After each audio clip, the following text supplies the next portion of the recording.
My boyka, wow, what happened? I was in the mood, man. And then all of a sudden I get cut off. Boom. That's what's going on. Man. I don't know.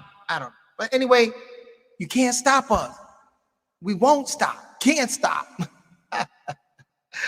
Anyway, what I wanted to say, very clearly, let's start all over again.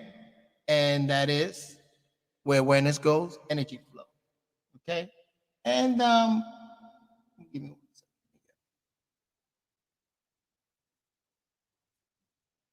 Put this in the headphone so I can hear myself. Okay? All right. Where awareness goes, energy flows. And we know this energy comes from the electromagnetic spectrum forces that comes from the sun and also come from the constellation. Because we are celestial beings and also terrestrial beings in consciousness.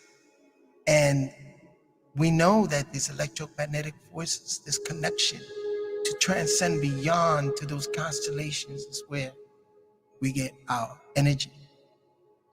That's connecting to the source. It's the source of all life on earth. So that's the power that we have to transcend, go beyond. Let me look up. We can also, sorry about that, in the dictionary. So as I'm speaking to you, let me, what's it? Transcend. Let's see. Transcendental meditation. Transcendent.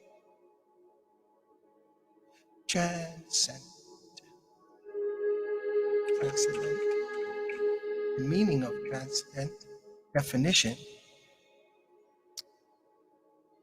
And here it is. I should share this, right? Let me share it. So you can read it also with me. Right? There's no audio to play, but so we're just, let's see. I'll put the audio. And here it is, right? Transcendent, that transcendent, that energy that we have inside of us too. The ability that we have to look beyond. That's what you do when you go to church. You want to look beyond, right? You want to seek out God and do something that's beyond your body and then bring it to you, right? So it's going beyond and above the range of normal or merely physical human experience, surpassing the ordinary, exceptional, and of God is existing apart from and not subject to the limitation of material universe, often contrast with immanent.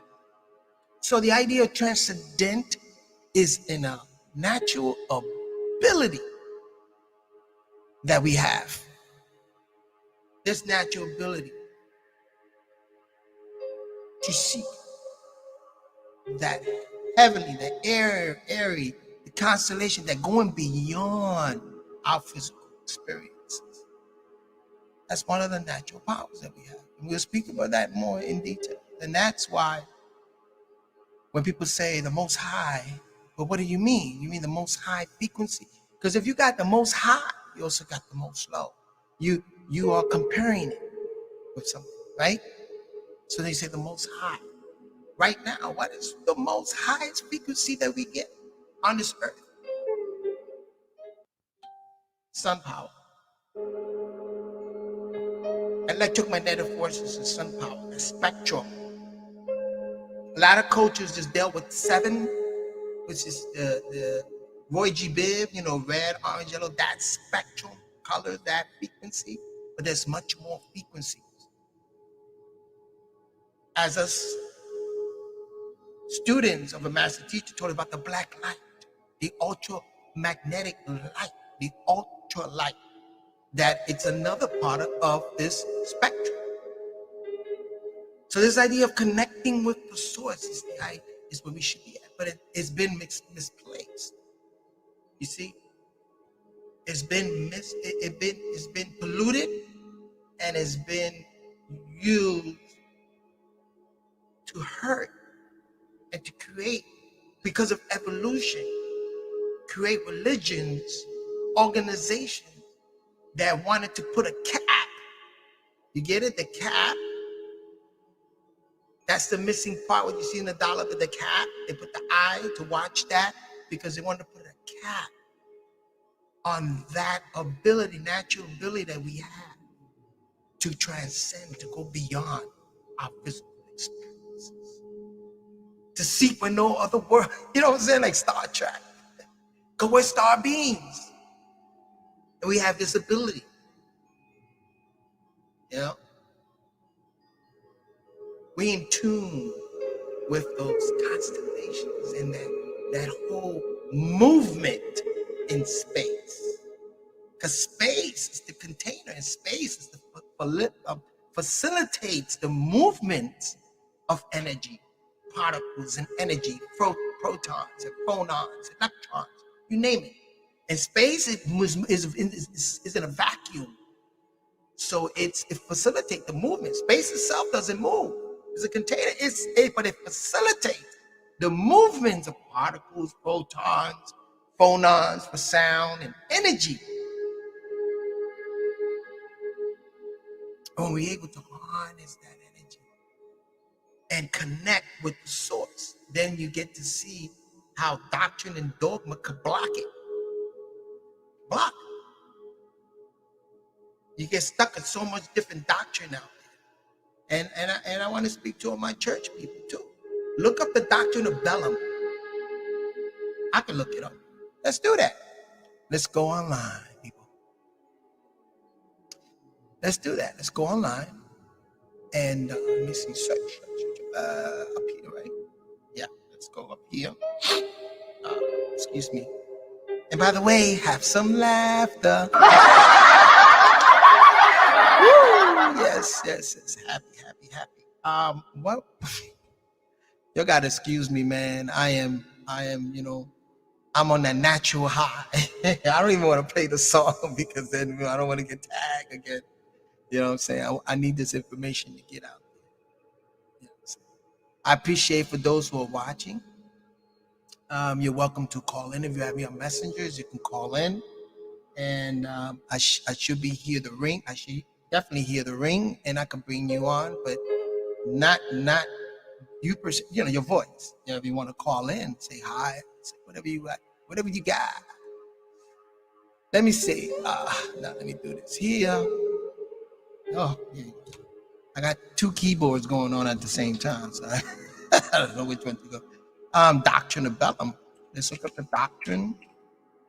I got a lot of the stuff of Balaam, doctrine of Balaam in the King James Version, Revelation. Let's look at the PDF file of what it is. What is the Bible? Okay, let me share this. Okay, so you can see this is the doctrine of Balaam, and it speaks about this in Revelations. When you go to Revelations 2, 12, and 14, you know what I'm saying? And then you look at the doctrine of Balaam. What is it? It's a subject that is seldom mentioned in the teachings of the denominational churches, but it must be very important. Jesus says it holds it against any church. So what is our doctrine of Balaam? You know, let me see. What is it? Let me see if I can bring that up.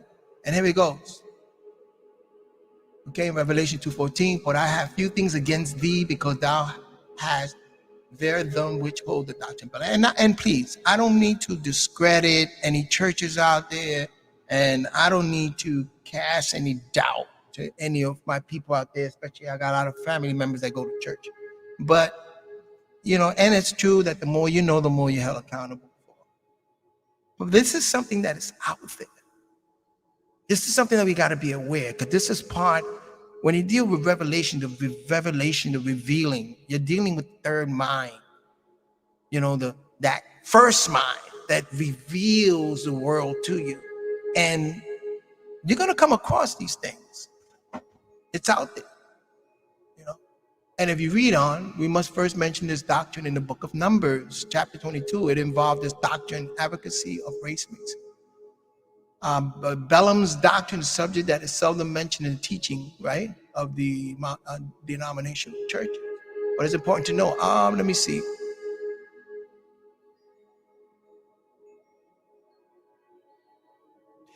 The doctrine of Balaam deals with fornication. That is not primarily about false God.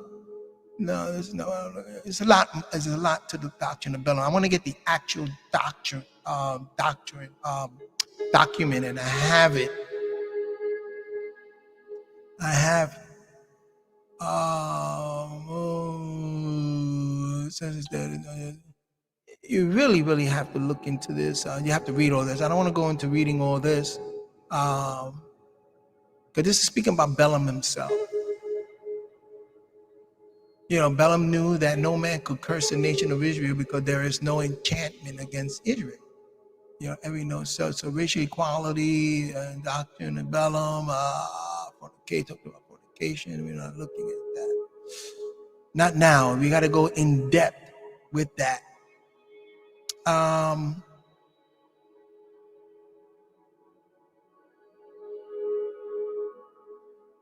This going a lot. This is going a lot. Hard saying. But this is what's being advocated in a lot of the churches now.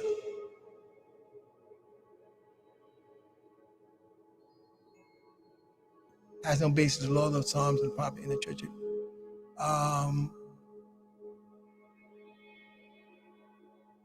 Okay, that's another thing I wanted to speak about: morals and ethics that we learn in church. Tolerance is sometimes called Christian virtue, but truth is totally intolerant of untruth. See, this paper has endeavored to make what the doctrine of Balaam is very clear, and that is a doctrine that Israelite Christians should not tolerate. When Balaam spoke prophetically, it is recorded that he spoke the words that God put into his mouth. That was not the same thing as the counsel he offered Balak. You got to see that it gets very interesting. You know, a lot of contradiction within the doctrine and the churches at that time, the Israeli Christian church, Judeo-Christian church, man.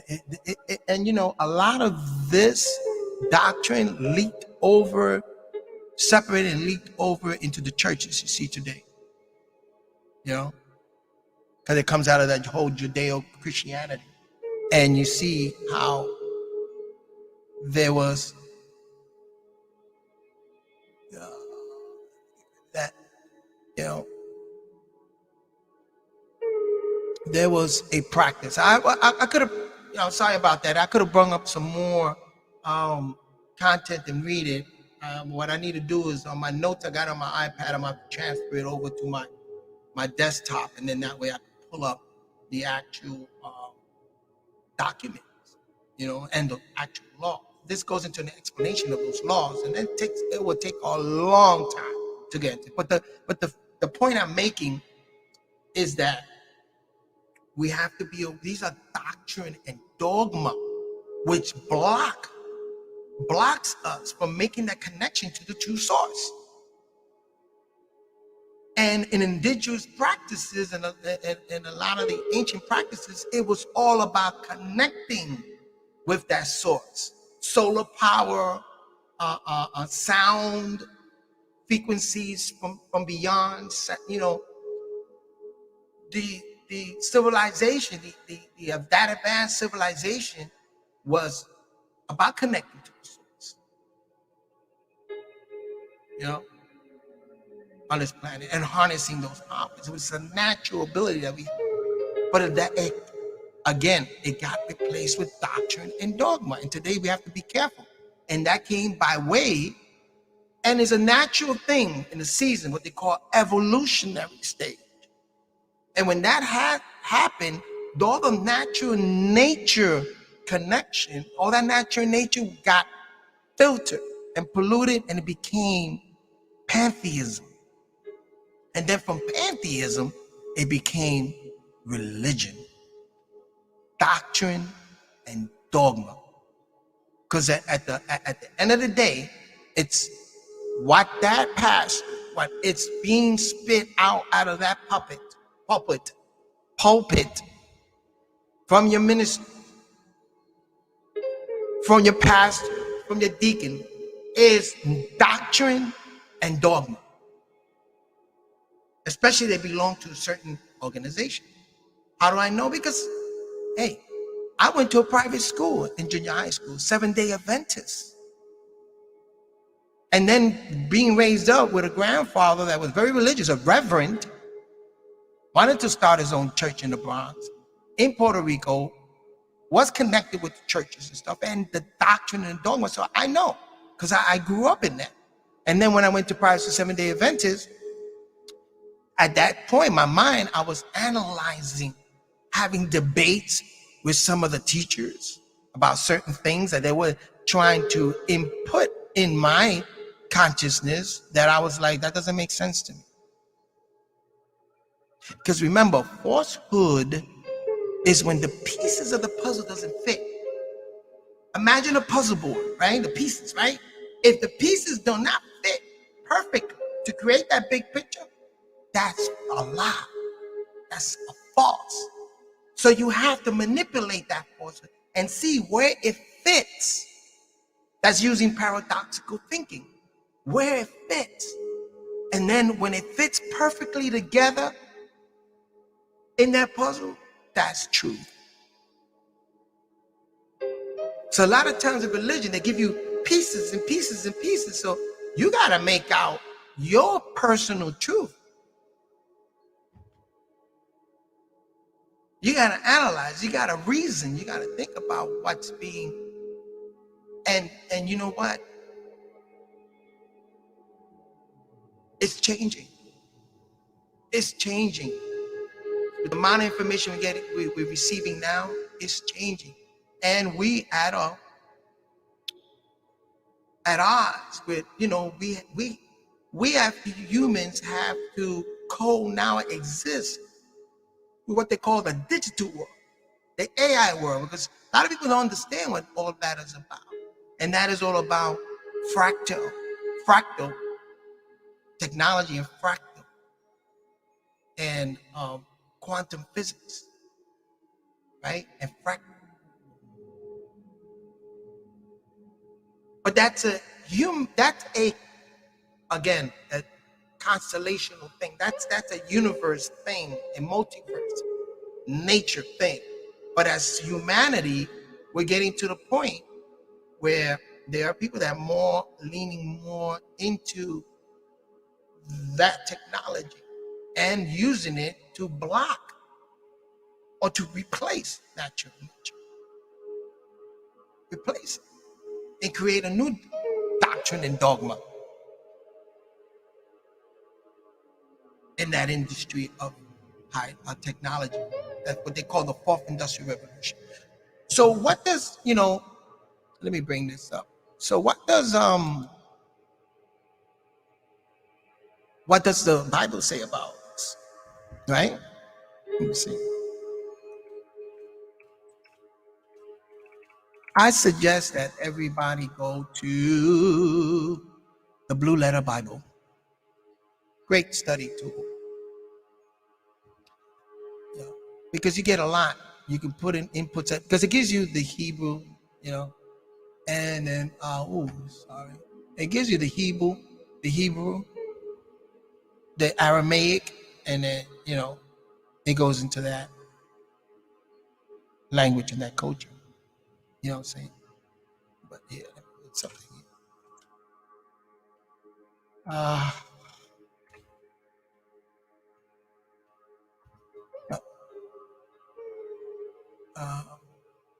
What I'm doing is I'm bringing up what does the scripture says about the sun and what it is. It uses a lot. You can find it all over them. But to demonstrate something here, let me see.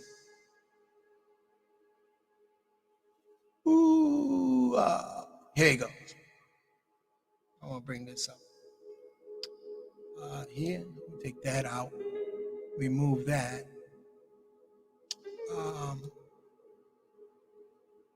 Share the screen.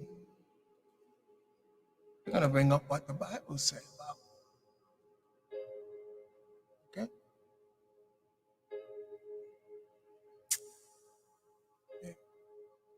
So here he goes. If you're looking at this, and you're looking, oh, sorry about that. Psalms 84:11. Let me press that in there.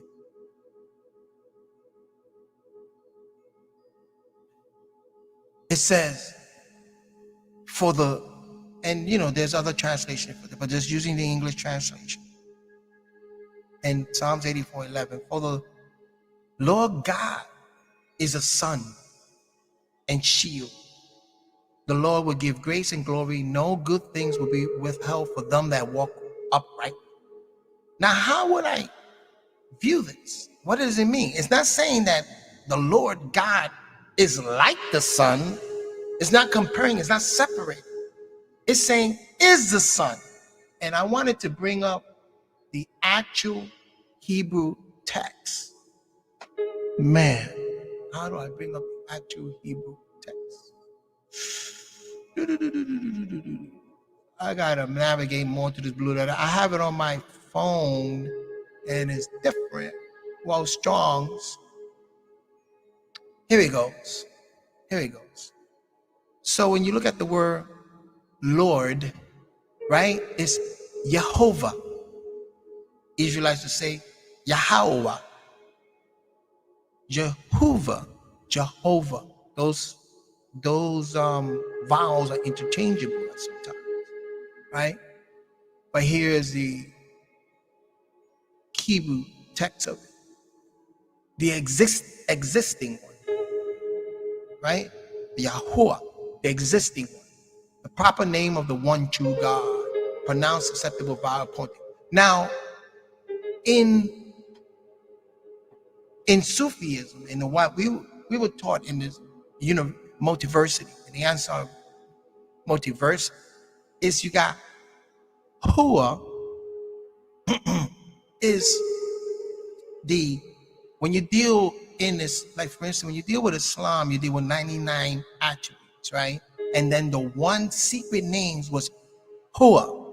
And the way it was described to us is like, you can breathe Allah, Allah, Allah, right? Sufi breathe, they do that.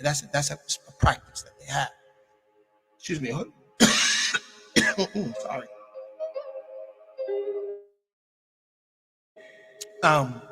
Man, I got to do some breath exercise. So, let me see. I'm still on that screen. Yeah. Good. So, they also had, because the way it was described to us is like, if you have, and those of you that are paramedics or in the medical field know that when you do resuscitate a body to bring it back to life, right? You put your mouth inside the mouth of the subject and you blow, right? And then you pump and you, but you get it? It goes,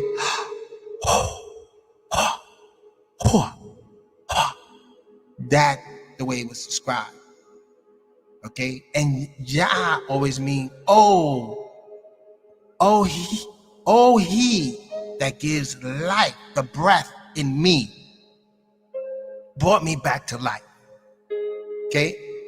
That's the way it was described to us.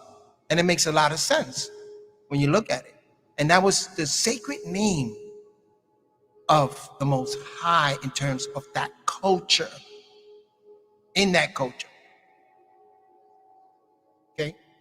So let's go back. Let me see. Sorry. God, the word God in the Hebrew, right, is Elohim. Elohim. Elohim. Plural.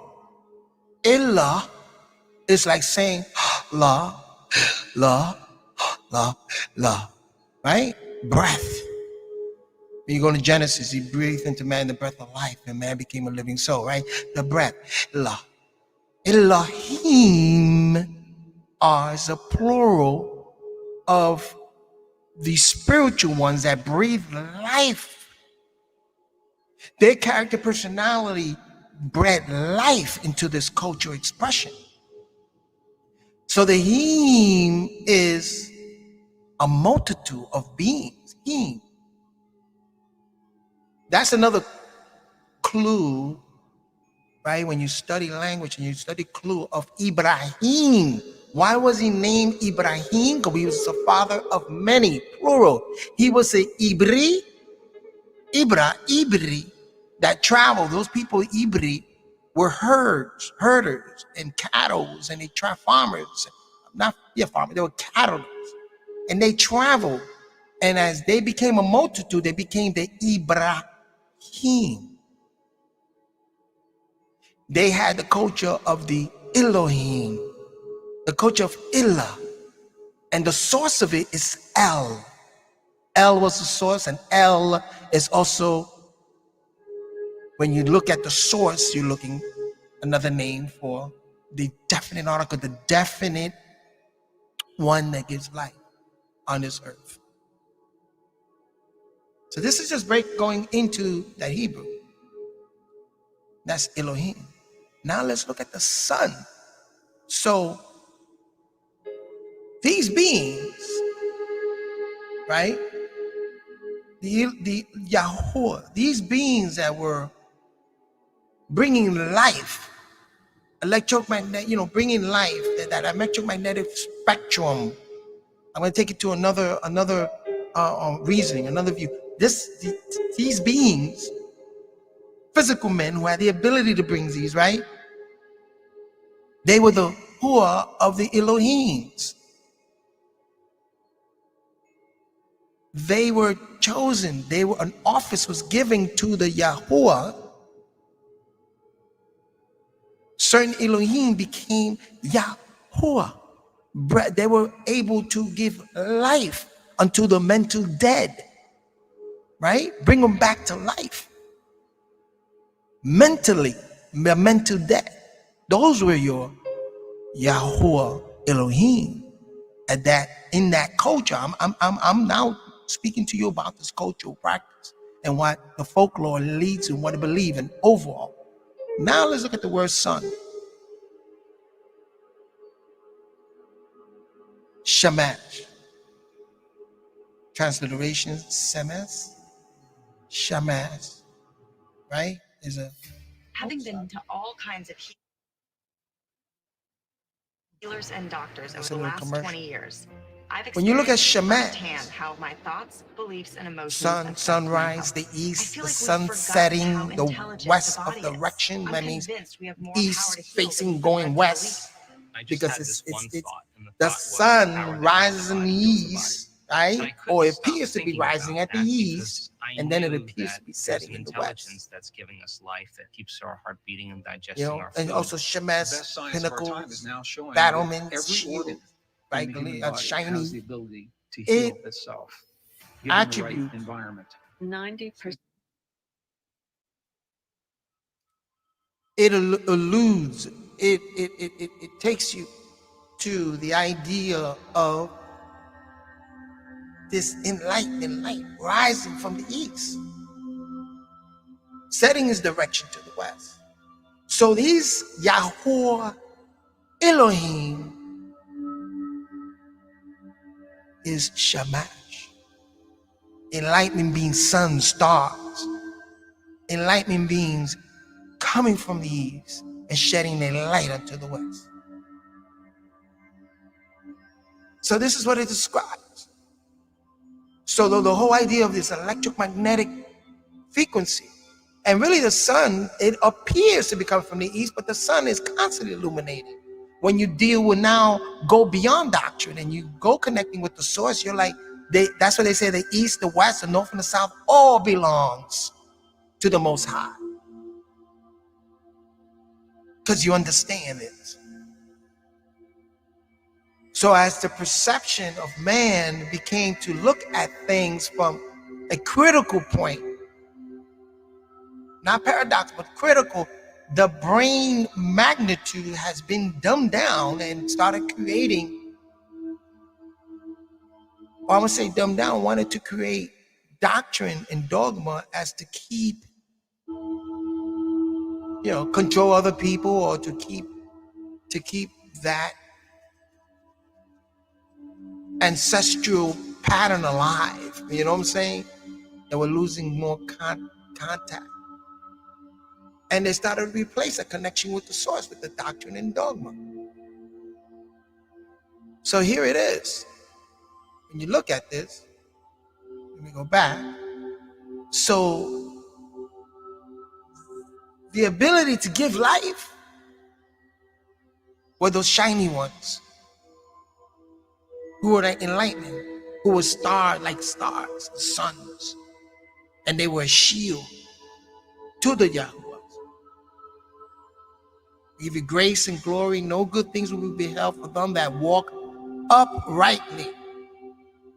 That means you connect with the source uprightly. You connect with the source. And you start shedding. You can use the doctrine and dogma. It's okay. You can use it. But understand that's the shadow that was cast from the light of the sun. And that you have to be careful for it not to block you. So you have to go within the doctrine and dogma, within the church, and find that connection to the source. And you got to be careful. Because the more you dig, the more you're going to find out. And now that's why a lot of people leave churches and leave the denominations, and they leave their practice. But they don't understand that the spiritual practice comes from within. No matter what box you're in, you're the jewel. You're the shiny one, no matter what box that you get into. And remember to connect with the source of it all. Eat it. Eat the sun foods. Receive it. Eat it. Be it. Be.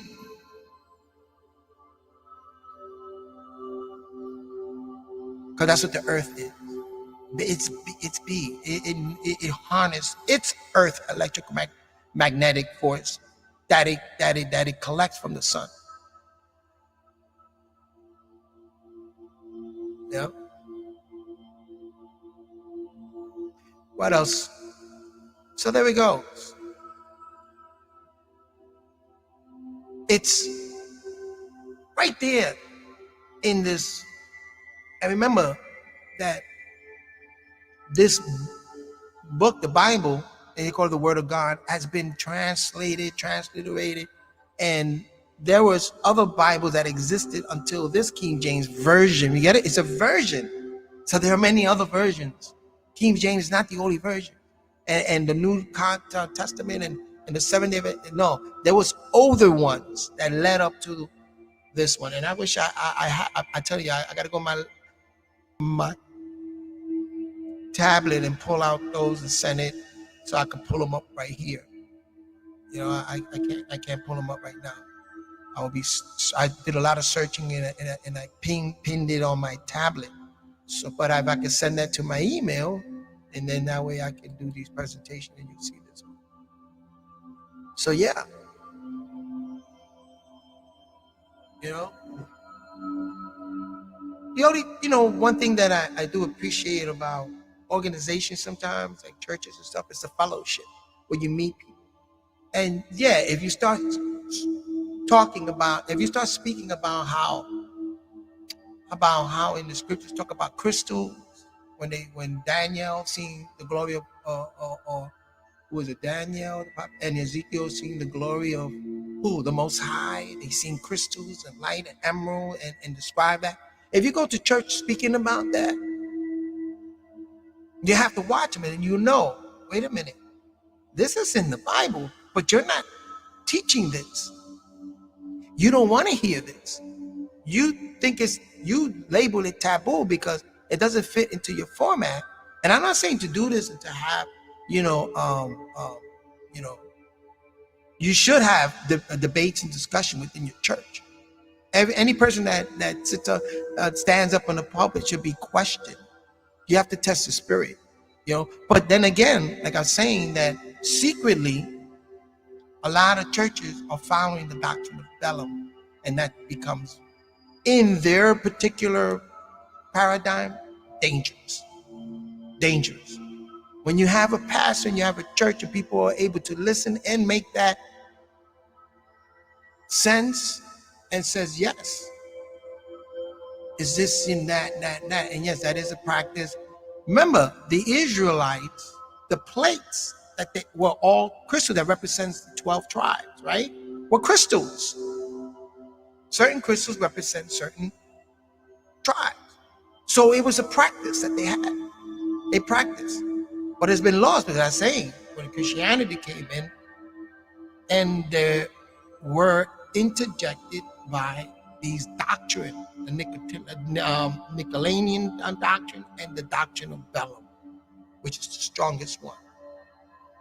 And one day I'm gonna do a podcast with the doctrine of Balaam, the actual documents, so you can see it and see the analyze and see the, how these churches, what they do, and how, like I said, I don't want to discredit any churches out there. Like I said, continue on your fellowship. You know what I'm saying?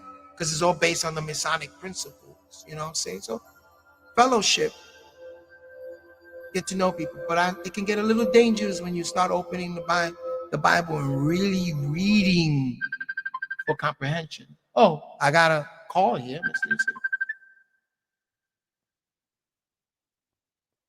What's up, beloved? I'm live. Oh, wait a minute.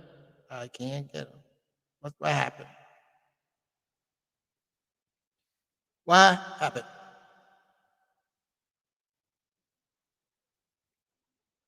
The reason I love using StreamYard, well, Something that's easy. Here.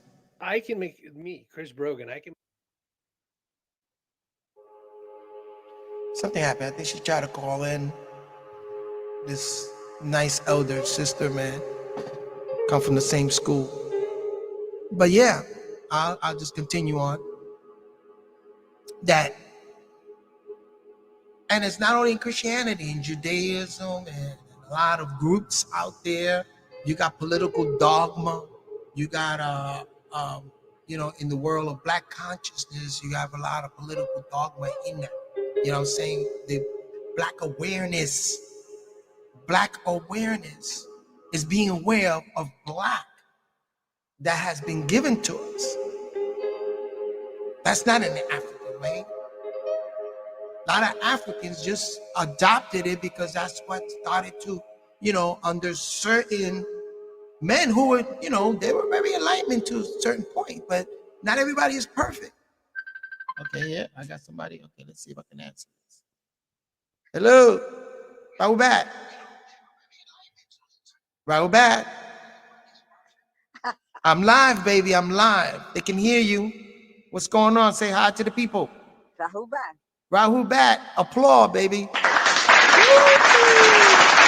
I got to test this later on. Hopefully they hear me. Lower the music. What music? Rahubat. Yasar, okay. Okay. Yasar family. Rahubat. Yes. So what's going on? How's the day out there? You're in Florida, right?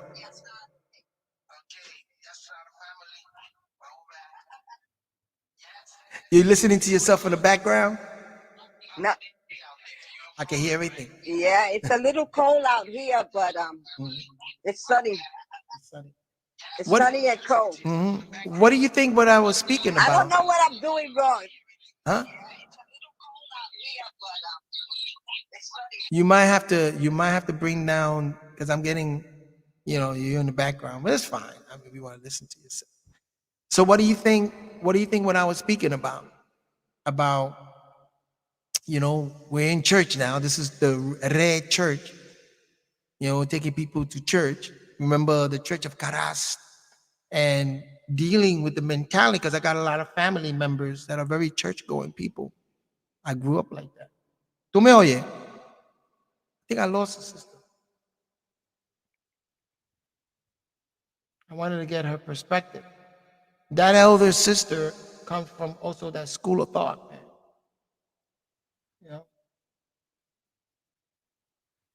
She comes from that school of thought.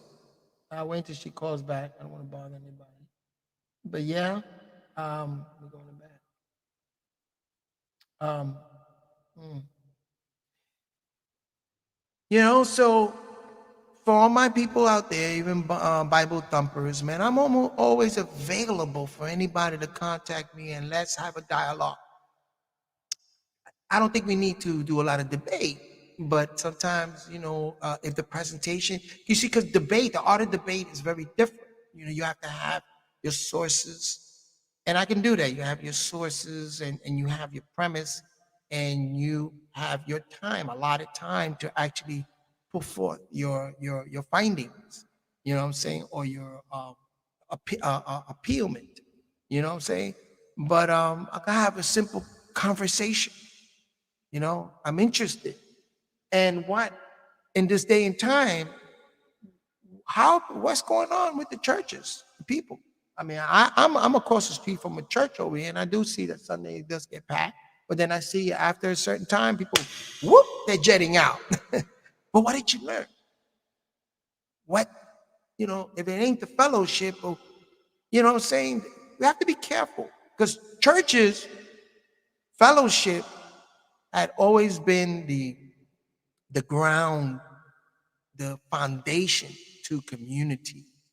If you look at any city in the United States, they always have a church street or a church drive or something. And there's always a central church that was put there because that's where the community in its art, in its section in the beginning used to gather and do their works, you know, and organize themselves.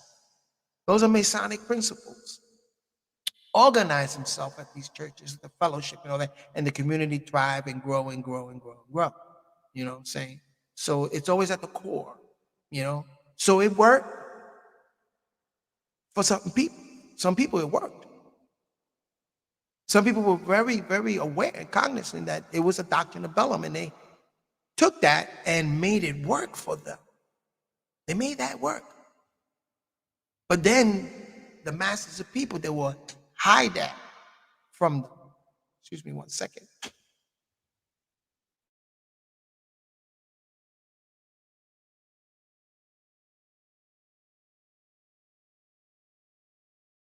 So yeah, you know, this is a practice that they do, and we got to be aware of that. I'm sorry to say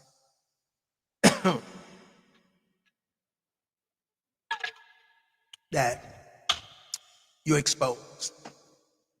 That's what Revelation is all about, to reveal hypocrisy, the hypocrisy, to reveal. That's another gift, natural gift that we have, that we're able to look at things, and revelation, it reveals itself, you know?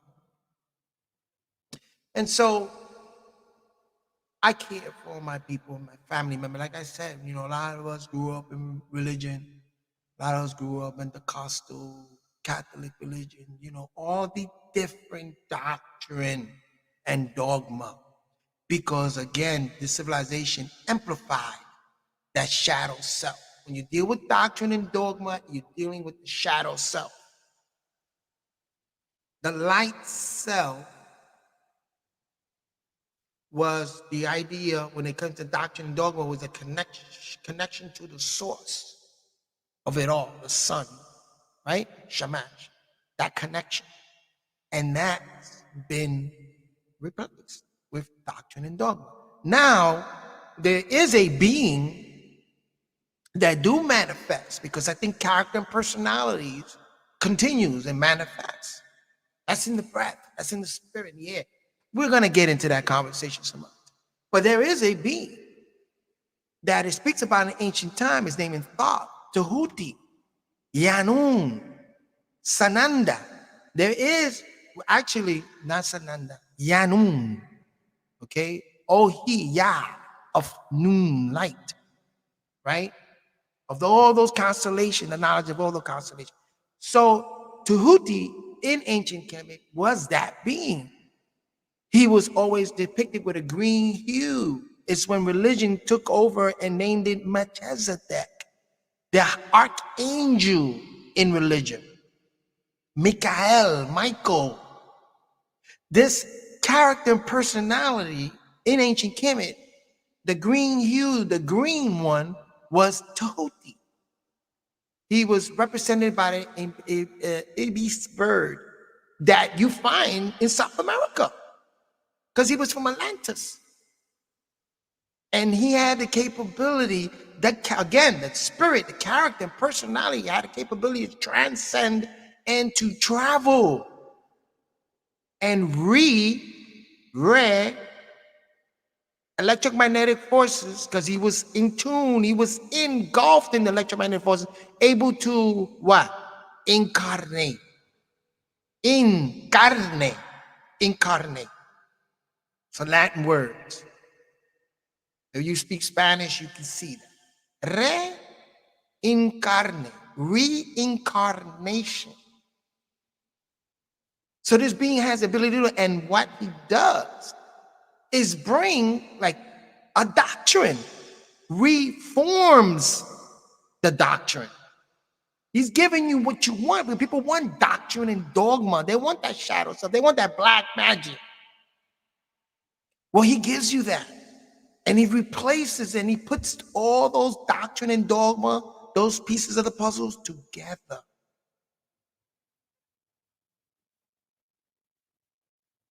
And in doing that, he revives the doctrine and dogma that is ancient doctrine and dogma. But you have to be careful with that. That the doctrine and dogma has to be aligned to you to connect to yourself, connect to the source, connect with the electromagnetic forces, the most high frequencies. And sometimes the doctrine is in order, could pave a way for you. It helps plant seeds. It could pave a way for you. So that's this being. When you read the Emerald Tablets and you read the doctrine, the 7 principles, the law of attractions, these doctrine is out there that come from the Emerald Tablets. This was a being, and in today's day and time, this being that they call Payanan, this character personality in a body, has the ability to renew, reformed that doctrine and dogma, because that's what you want. And what you need is to connect to the source, the electromagnetic forces. But a lot of people want doctrine and dogma. They want that magic. They want to feel special. They want that magic. If you want that magic, you got to be responsible for it. Remember, responsibility comes with that. Responsibility is at the core of that. Morals and ethics. Morals and ethics. I had a master teacher look at me and tell me, man, he was reviewing, we were just hanging out in Bushwick, Brooklyn, and he comes to me and says, you know something, man? Our people lack morals and ethics, right? And I said, yeah. And he was like, wow. Yeah. They don't understand what morals and ethics is all about. I have it here. I want to bring that up too. Got some few things up here. Man. So, there are passages that are hidden within the doctrine and dogma of religion, doctrine, dogma, and the book called the King James Version and the Judeo-Christianity version. They're little pieces, because in order for you to tell lies and in order for you to deceive somebody, you got to know the truth. To deceive somebody is just to divert them from the truth. And to lie to somebody is just to cover up the truth. But if you look real close, you can find the truth in that. And so in this biblical passage, you find truth.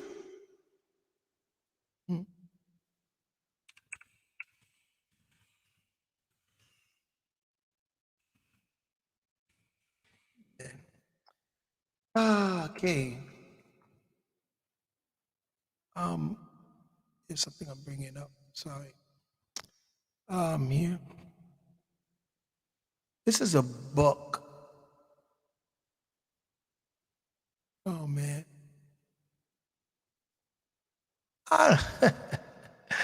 Man. Oh. She's calling me again. Listen. Robert. Robert. I can't hear you. You live. Why I can't hear you? Robert. Can you hear me now? I can hear you No now. echo? Yeah, I can hear you now. Let me put up the I volume can't here. hear you now. You can't hear me?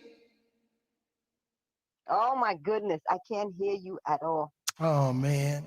I could, and no, I could. I'm looking. Let me turn off the caption. Okay, because we're live. Okay, I'm just going over more. Continue while I work this Yeah. out. Thank you. With your I don't know what's permission, going thank you on. very much.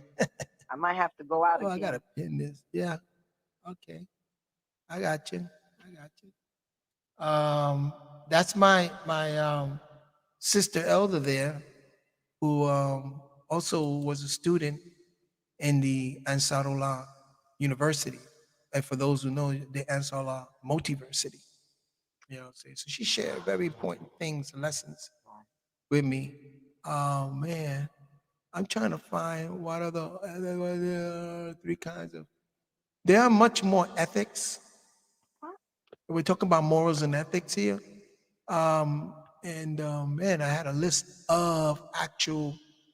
Oh man, like I said, I have to really go into my tablet in order to bring a lot of the stuff up. I apologize to everybody. So, but in reading here, let me put this up. Let me put this up. Let me put up my people here. Let me put it up here. If you, well, why is that coming up? I don't want that. I want this one here. Sorry, y'all. Morals and ethics. No, get rid of that one. Guide to moral and ethics. Here, can y'all see that? Nope, cannot see that. Let me remove this. I'm sorry, y'all. I'm trying to share some screens here. Guide to morals and ethics. And here it is. Here it is. Are you still there, sis? You still there, Hanifa? Matt? Tú ahí está ahí. Having a moment there. Anyway, we'll just hang on to that. What are ethics and morality? Ethics is the formal study of moral standards and conduct. For this reason, the study of ethics is also often called moral philosophy. Now, you got to be very careful. What is good, what is evil, and stuff. We got to be very careful with philosophy too, because when they tag morals and ethics, which is something natural ability that we have, when they tag that with philosophy, Mijo. I'm hearing you. What's up? I can't get in here for some odd reason. You can't get into the podcast? You're live. You're speaking with me and you're speaking live. Can you hear me? Now you're getting a call, right? Okay. Anyway, so let's keep going. So when you deal and you look at this, you know, ethic, morals, and value, the three principal types of value which humans can have, provincial value. But you have, like I said, philosophy is a study of philo, right? Philosophy are based on conversations that sets precedents of how people should react and morals and conduct. So philosophy are just the study of those conversations. So we have to be careful with those 5 P's, those 5 principles, right? But we can utilize those 5 principles when you're setting up your society and your community. So moral philosophy fits in there, and that's important. You gotta have those moral and ethics. You gotta know what is what is living beneficial for everybody, and then what is detrimental to that. That's where evil comes in. I don't like using the word good and evil because that also deals with religious dogma. But how should we behave and why? How should I balance my needs against the needs of others? There are some of the questions asked in the field of ethics, a branch of philosophy which has some of the most immediate and obvious consequences of how we live our lives. You know what I'm saying? And it's based on, again, conversations and experiences that our foreparents or our ancestors, that they live and they learn, and we learn from them of what actions to take and what not, and how can we benefit as a whole, as a community whole. So that's what the word also in Taino means. In the Taino culture, it's like what morals and ethics. Tainos are moral and ethics that you have to bring to a community. You know what I'm saying? So there's so much. You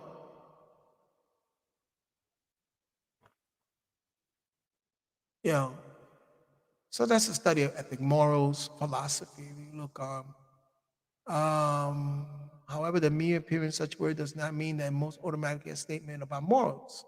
Oh yeah. Well, this is a good read. I got it here. So we just gotta, again, the point I'm making is that we go to church to learn morals, or so we think that we are. But this morals is a philosophy that has been implanted. And again, at the core of it is the doctrine of Balaam. When you observe how the principles that these churches set forth. And that's the reason why that whole personality and character of the Messiah, the one that wipes away your sins, or wipes away and renew. The first Messiah in ancient history, first one was Tahuti, the green one, and taught all the other Messiah, to wipe clean, brush away, and renewed that. And these are principles that he taught.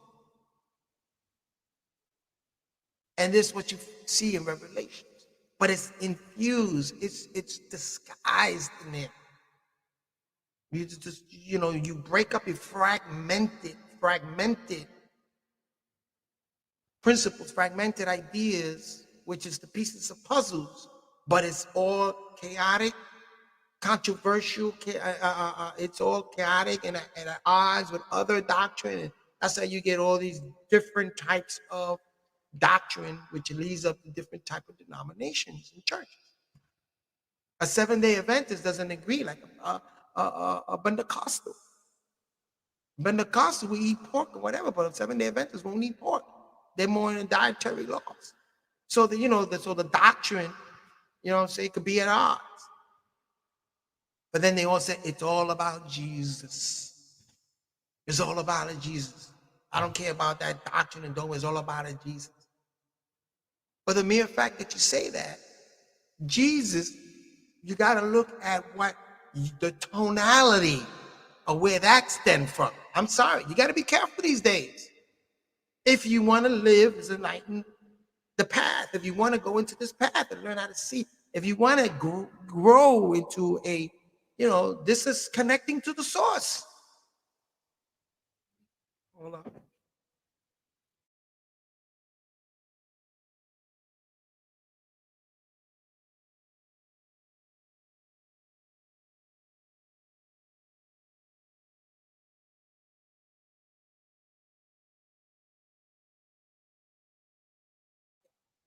Okay, they're disrupting my flow, man. What's up?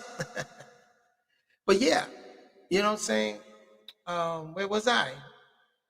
Um, so in this day and time, what's happening is, again, um, and let me bring it here, and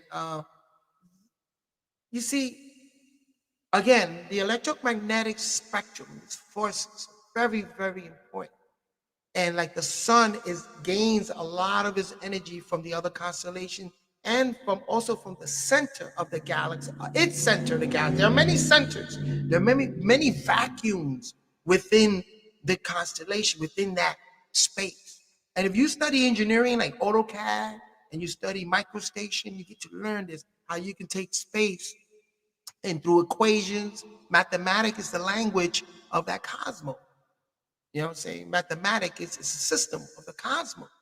You know what I'm saying? So it draws an energy from the center of the galaxy. So now remember, in the great conjunction, what they've been speaking about, the transformation that the Mayans even spoke about, it's the renewing or the clock is being set, a reset. That is because the constellations and the planets orbiting, right? And it now is aligned with the center of the galaxy,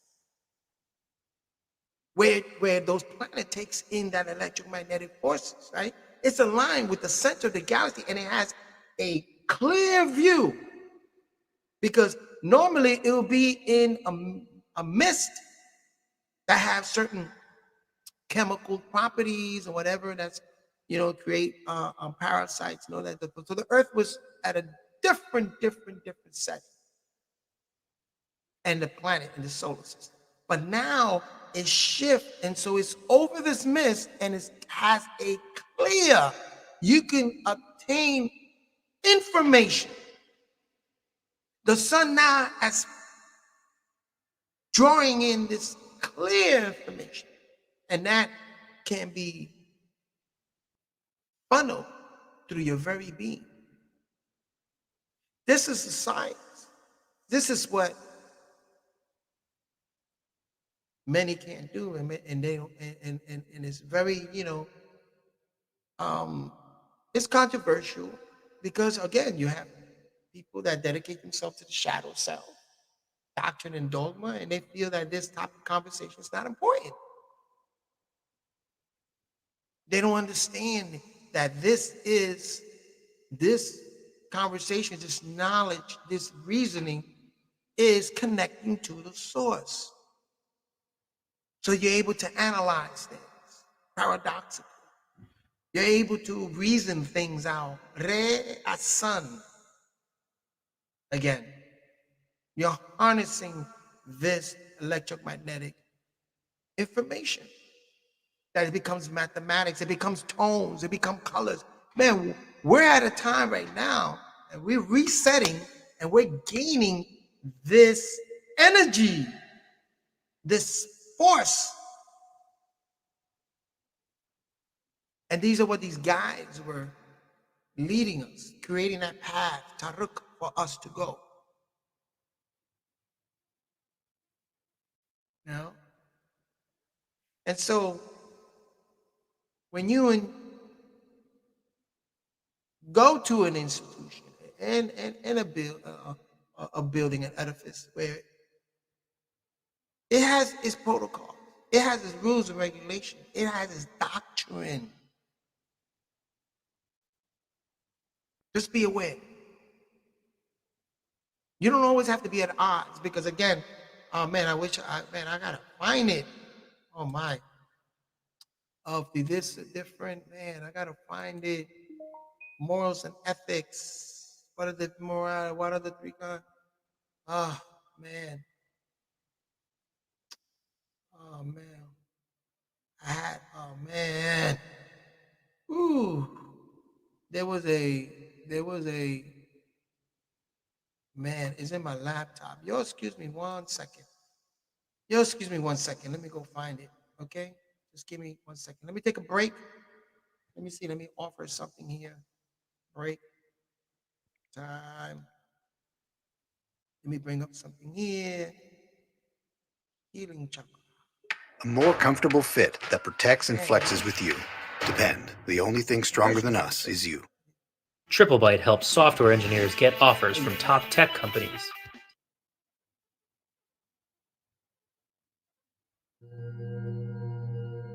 I'm gonna take a break. I'm gonna go get my my tablet, and that way we can go in.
I'm back. I can't use my tablet because it's my Apple. I'm recharging and charging it up. You know, I left it over there to charge up, so I was unable to do that. But anyway, you know, so this it's so ironic that they chose a Sunday so that people can go to a church where you're being bombarded by doctrine and dogma, religious doctrine and dogma. You see the play here? But again, I don't want to be discrediting churches or anything. You know what I'm saying? It's that you are the church. That building and that pastor and that deacon, whatever, it's about you and your personal power with the Most High. Again, the Most High frequency. If you're gonna lean on a man, on the puppet to be your guide, make sure that he's guiding you in the right direction. Make sure he's guiding you in that right direction. He's giving you morals and ethics and practicing it too, because some things get out of hand because, like I said, there's a lot of voices in play, shadow, working in the shadows. And like I said, I harness all the spectrums and the black light, the forensic light, the black light that reveals specks and stains. Right when you pass that black light, well, that's the practice we have. Is that when you harness all that spectrum and you become black light, you'll be able to see even in yourself, your speck, your stain, and in others. That's harnessing the black light, the electromagnetic light. It's not actually, you know what I'm saying? So,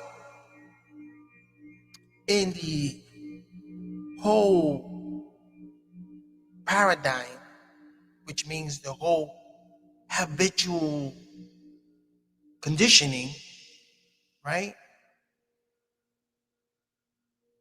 There is a doctrine and dogma that comes to play. And like I said, Messiah, a lot of us are students of this being. Tuhuti, Yanin, Melchizedek, King of Salam. We are students. And a lot of us have the same capabilities because he said some of us are council of nine beings, but they translate that and took that and put it in the Catholic with the 7 archangels and you know what I'm saying? But there's 9 beings that manifest character and personality that it grows. that bring forth teachings, guidance to the way. Open up the way. Ta, pata, ta. Open up the way, the opener. Ta. Working closely with ta to open up. Right? A set. Reborn through the womb. The electromagnetic force is reborn in the womb. The women have that power. See, we have the power of the feminine, sacred feminine, and the masculine, and the women also have that too. But there has to be a balance. But the woman has the ability to take in a seed, seeded by the Father, taking that seed and renew it and rebirth it, convert it into a humanity. That's the power that the womb has. Atabe. Atabe. In Taino. Atabe. That's the power of renewal. You know? And then together, community, men together with the women, then that's when you start developing the higher sense, the higher beings. You know, you start going into transmutation. It's taking that seed, taking your genetics and your ancestral patterns and the wounds that were collected by ancestral patterns and replacing that, transmuting that. That's the path. And that responsibility, it's all humanity. It's not, that responsibility is both feminine and masculine, man and woman. That's the responsibility parents should have, you know? Just to make sure that you can take the seed, your offspring seed, and again, the woman takes the job of renewing it, right? And making sure the diet is right, and the environment. The man also helps with the environment, make sure the foods are the right foods, and the currency. Very important. The currency, the monetary currency is important so that this seed can take root, proper roots, have an inheritance, take proper roots. You know, it takes a family to do that. And then the transmutation is making sure that seed that becomes a child, becomes a betterment through your ancestry, a betterment. What they call transmuting simple metal into silver and gold, becomes golden. You know what I'm saying? Becomes worthy. You know? It's a power that we have. So I don't know. I mean, you know, I know Hanifa tried to get in here. I appreciate that. Let me look up. I don't know if this will stop playing. I want to look at my Facebook. Oh, no. Oh, it's still playing. Oh, right. This is the 432 hertz. Very nice. Let me see. Go on here. So.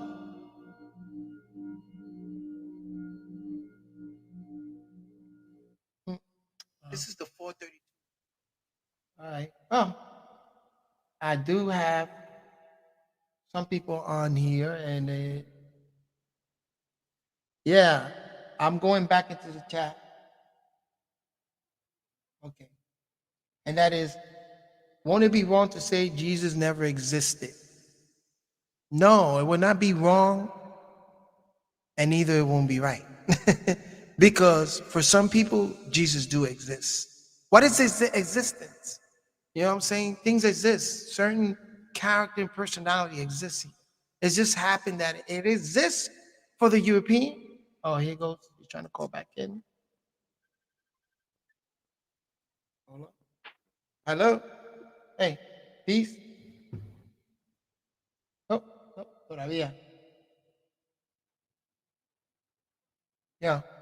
So, yeah. Ah, trying to call in. Let me see.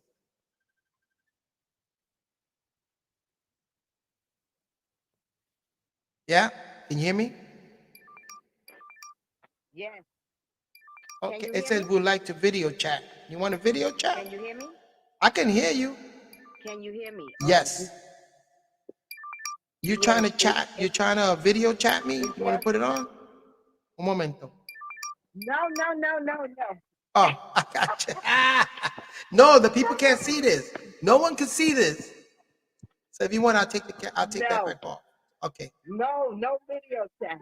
Okay. Hold on 1 second. Let me bring this back. Okay, camera's off. Okay, Mama, you got your camera off. All right. Well, I'm over here chatting with my elder sister over here. Mira. Dime. What do you got to say? Can So you we're still still hear me? live. We're still live. Can you I can hear you. Let me take my camera. still hear me? Yes. Yes. I can still hear you. Can you hear me? Can you hear me? Can you hear me? All right. I don't know what's going on, but let me continue on. Let me see. Let me continue on with the brother who was asking me a question. And let me continue saying, yeah, would it be wrong to say that Jesus never existed? Well, like I said, thinking paradoxically, it would be wrong and it would be right, both. Because when you look at it, you have to look at the root of it. Where did this word, where does his name come from? Jesus. Some say that it's Jesus from Zeus, son of Zeus, because that's when Alexander the Great went around conquering with the Greek. Macedonians went conquering a lot of different civilizations that used to have their spiritual practice. You know what I'm saying? They had their Elohim. And he became what they call the son of Zeus. You know, that's what he was known by. And put his image on a lot of places that they conquered, you know what I'm saying, spread their Greek civilization. And he put his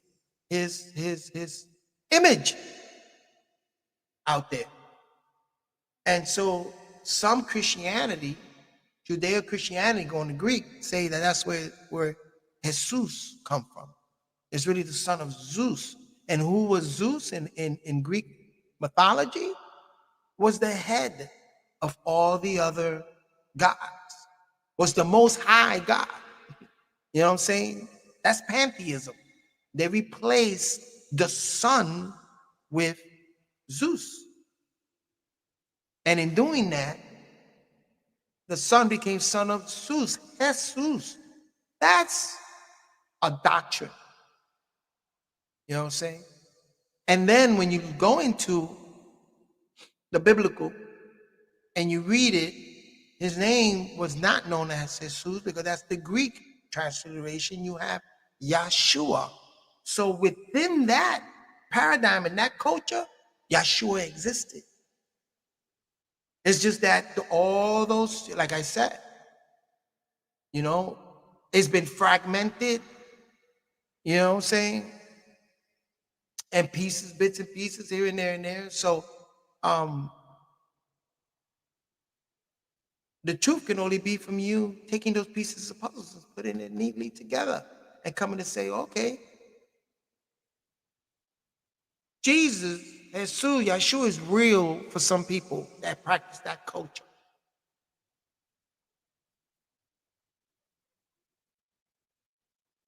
Yahshua or Yahshu. Shu, the air. Right? And it all deals also with mathematics and deals also with elements and origins. Right? Yahshu, O Shu, which is the deity of the air. Right? The sky, the air. My middle name, Kefra, Shu, Asab, the door to that air, that canopy of sky, the blue sky, right? That is a product of the ultramagnetic forces, the sun. The nitrogen, the blue light, the nitrogen, it's a product, it's part of the spectrum. So it's pieces and fragment of the whole. And it developed through pantheism, it developed revolution into a religious practice.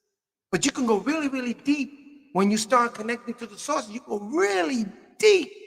And remember, a master teacher taught us how to reason through, he introduced sound right reason, which is something they study in college, in university. Sound right reason ain't nothing new. They've been doing that since the 1800s on. Sound right reasoning, the ability to soundly make correct reasoning. And reasoning deals with, again, balancement, deals with, mathematics, angles. People can manipulate those angles. They got people manipulating angles. But the paradoxical reasoning says, hey, it's not right or wrong. Yes, it exists because people put it there, and for some people, it's real. You cannot tell them that ain't real. You got people walking around, Jesus touched me. Jesus spoke to me. Jesus is my savior. They got people out there that they think it's real because they translated this experience into their doctrine that they're used to, that they're being bombarded with, or they're used to. They translated that experience of ascension, revelation, purification. Remember the enlightenment self that we're speaking about. It's a natural ability, but we could translate that into a doctrine, and so we get caught up in the doctrine and dogma, and then we start. It's all about Jesus, but not going deep into the origin, that seed, deep into the origin of that, and where that conversation comes from. Again, not meant to discredit anybody. I love my family and I love my Christian friends and whatever, and friends that constantly, Jesus, and I mean, okay, we're in the backstage and praying, Jesus is the Lord. Okay. If that's how you revel up that energy, okay. You're not right or wrong either. You're just living a natural nature life. Some of us has a clear consciousness, what they call clairvoyance. You can see the path, the voyage, clearly. That's the way, the path. Pataruk. That's the whole reason why Payanun, or a master teacher, Malakazi, put out a series called Pataruk, the way into this enlightenment self. Help you to connect with the source of it all. Some get it, some don't.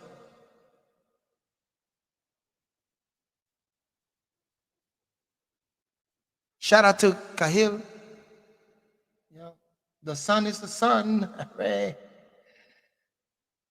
Yeah, Amun. Yeah. Reality, illusion became a reality to a lot of people. Yeah.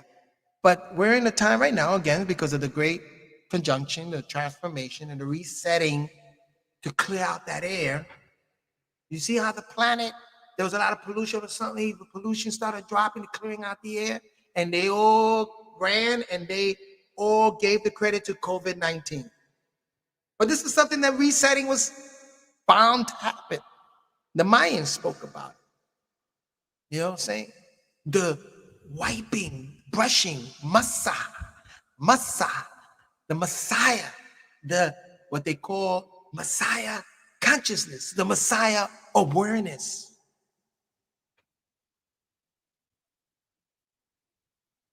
But there are those that are not for that because they don't know. And also there are those that are invested in, again, manipulating the shadow self. But you're exposed. You're going to be exposed. The sun is going to expose that, inspect that, and you're exposed. I didn't do it. Master teacher didn't do it. It was a thing of nature. It's going to happen. It's going to happen. I'm not telling everybody that I know it all and to follow me or whatever, because it's not about that. That ego attachment, I ain't rolling like that. Because I can stand, I could look up to all the constellations and see, wow, that's much bigger than I am. I can go to the cliff and the mountain and see the ocean. It's much bigger than I am. Okay? So the ego attachment is dropped from the get-go. I know I'm absorbed. I'm in the all. I'm absorbed in it. So it's happening all around us. Nature, electromagnetic force, everything is happening around us. Electromagnetic forces and light. Even in the darkness is absorbing the light in the dark. The dark absorbs the light until something causes a refraction of light, and then you got light. Yes, you have to have respect for others as part of morals and ethics. Respecting others and being tolerant of differences. However, you got to set your boundaries. You got to be patient until the other person overstep their boundaries. Now you got to put it in its place. I have tolerance for people's differences as long as it's beneficial to me and my others. But I have to set my boundaries. It's a fact. Don't overstep your boundaries, because then the tolerance, it's limited. Now you're in my world. You're in my world. You're going to roll with my world. When you overstep your boundaries, you're coming over to my side. Now let's see what you're really made of. You know what I'm saying? And patience, yeah. My name that was revealed to me in the Ansar Multiversity was Abdul Sabor, servant of the patient. Saboru, Sabor, patient. So there's patience of school. And that's the main school, is we have the patience. But a lot of us, you know what I'm saying, sometimes patience becomes such a school, then after that, it becomes action. It doesn't become to fall back. The patient doesn't mean to fall back. Patient means to just flow a certain way. Flow a certain path. You know what I'm saying? Imbalancement and at ease. Patient person. Okay? Boundaries always got to be set. You need boundaries. You know, especially in this world. Anyway, yeah. I'm gonna definitely gonna end this podcast soon. I've been here almost an hour and a half. Wow. I mean, I could go on and on and on and on. But anyway, I know, and we affirm that this electromagnetic energy, we affirm that this natural nature within us, the all, power, expansion, the all is gonna make everything right for us. We are in it. We are absorbed in it. all those electromagnetic forces is going to work for us. We need to make sure that it works for us. We have to be up on that. And so I affirm that the most high frequency is a shield, like it says in Psalms 84:11 for my biblical people. It's a shield. It's what gives us life, breath. You know what I'm saying? It makes us an Ilah, and we become all multiple beings, Elohims, in using that biblical concept in that vein. But we're enlightening beings. We're going to illuminate within, become an enlightening being. Because that is our natural right, our natural nature right. And let's keep it up. Peace and blessing, y'all. And I'm going to end it here. Again, feel, and we're going to talk about will, which is going to be the solar plexus, superimposed by the solar plexus, and that is the natural nature ability for us to purify. Purification starts here at will. And in will, and it's the gut that has neurons, my brain. It's a brain, the fourth brain. It's part of the brain system, the neuron system that sets energy.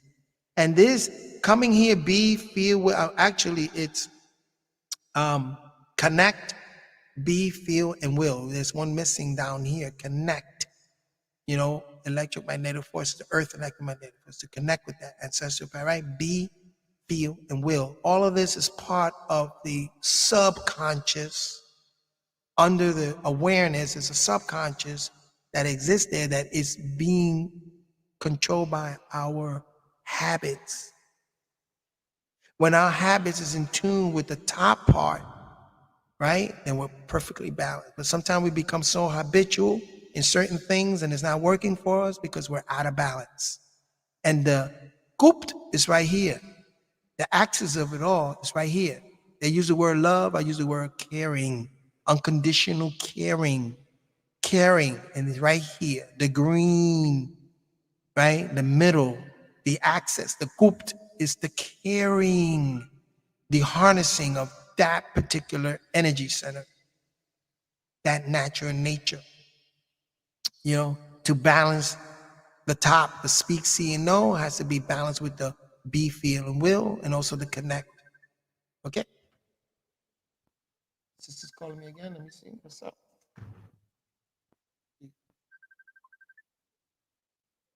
Dímelo. What the hell? The hell? I'm sorry. Let me see. Messenger. Here we go. Okay. Peace. Disconnecting. Well, let's see. Did the sister want to say something? Well, what's going on there, Mike? Hi. Here you go. Let me see. Nothing's happening. I'm here.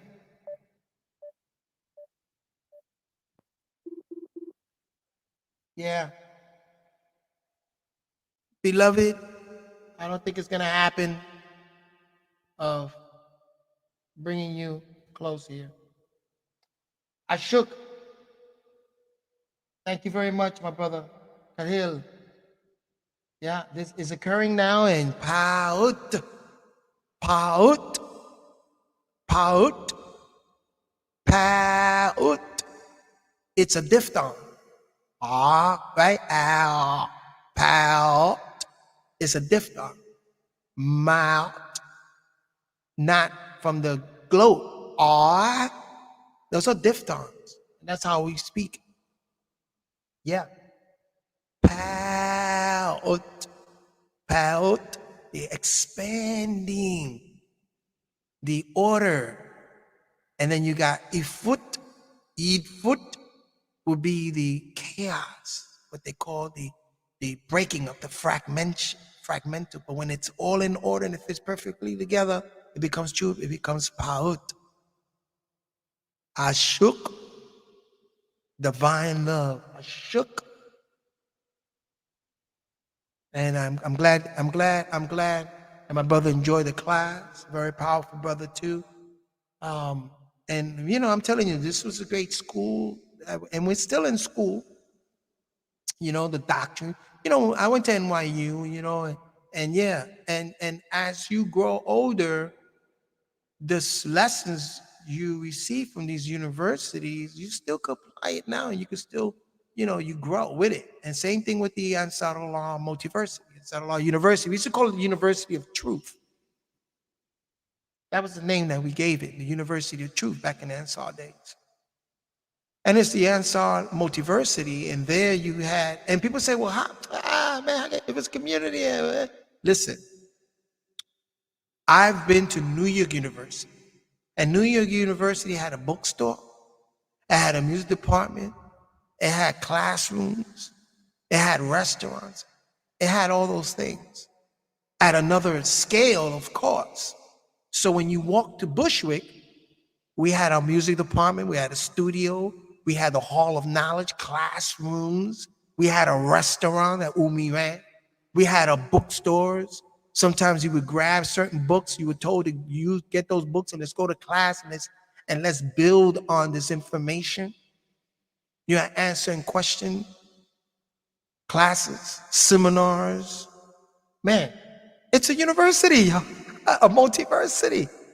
Like New York University, Columbia University. This was the Ansarullah University that was chartered and received funding and charter from the Ansars from Sudan under Saeed Sadiq in Sudan. Those Ansar there who came from the Muhammad Ahmed al-Mahdi, that whole principle, the Mahdi, right? And that school. So that's the school, Sufi schools that we attended, the Ansarullah Multiversity. And yeah, it's not there no more. We continue on. In today's day and time, the knowledge that's coming out of Sabian culture, there is information, outformation. There is formation in that also, because it deals with a Kushite culture. We're on that path. It is change and it's ongoing. Your education or your enlightenment should be something that grows in enlightenment and is continuous. It is continuous. So we got to keep that going. We got to keep that real. Got to keep that real. And again, this area here that's blocked is the shadow self. There's two of them, because remember, this is the spectrum of the 7 lights that a lot of, we've been bombarded by the Asian and the Hindu concept. They only deal with this. They deal with more, but this is all what they reveal. We've been going beyond that. Black light, ultramagnetic lights, the black light, on and on and on. Pa'ut, constellations, razak, razikian knowledge. I mean, we've gone beyond, because that's our right. That's a natural nature thing, to go transcendent, to go beyond. And when you have a master teacher that's gone beyond and showing you the path, hey, you also could obtain, go beyond. Listen to these lessons and go beyond, transcendent. See, because we have that ability to look up. That first eye, that optic that you have in the middle of your brain looks up, has a capability to look up in your mind, to go beyond. That's another science, and we're going to speak about that later on. You know what I'm saying?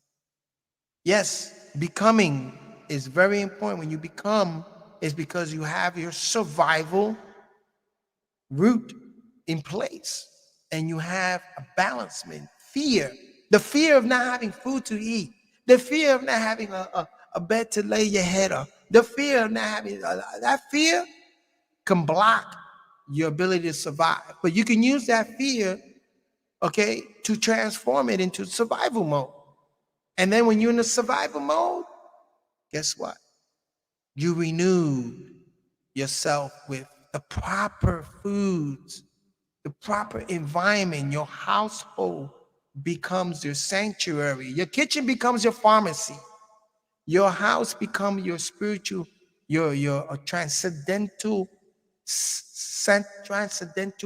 base, where you decorate and you look and things that take you beyond transcendent.